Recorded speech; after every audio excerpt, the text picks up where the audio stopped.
In case you needed a reason to hate PETA more, I have a ridiculous timeline for you. So back in 2019, during his first term, President Trump's EPA announced that it was going to phase out all dog and mammal testing by the year 2035, and it had a plan to significantly scale down those operations in between. And they took this action after the White Coat Waste Project, which is an animal rights group that's focused on ending taxpayer-funded animal torture, which, fun fact, is the number one form of animal torture because the U.S. government is the number one funder of animal torture in the world, had put pressure on the administration after they revealed the significant amounts of money that the EPA was spending to torture animals, specifically dogs and bunny rabbits.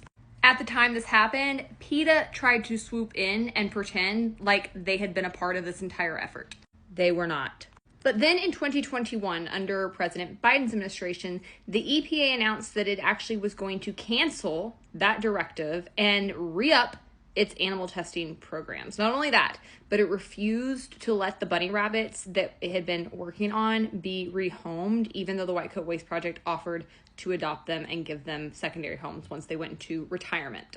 And not only is that crazy, but they had the backing of PETA when they did this. In fact, here's PETA in December of 2021, shortly after the directive was canceled, praising the EPA and gaslighting people into thinking that they were still on track to get rid of animal testing. And to make matters even worse is the reasons why they decided to re-up this testing, and that's because left-wing groups lobbied the EPA and pressured them to not cancel these programs, not cancel these grants, because they claimed we needed to keep doing this kind of testing due to gun control and climate change.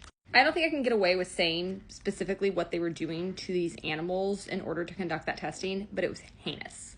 But good news is now that Trump is back in office, the EPA just announced that it will return to the initial directive and begin phasing out animal testing as initially planned. So I'm sure PETA will be trying to swoop in and claim victory for this at any moment, but let's be clear, it was due to the work of the White Coat Waste Project and them alone. No matter how you feel about eating meat or wearing fur, one thing I think everybody can agree upon is that our tax dollars should not be seized from us and used to torture animals.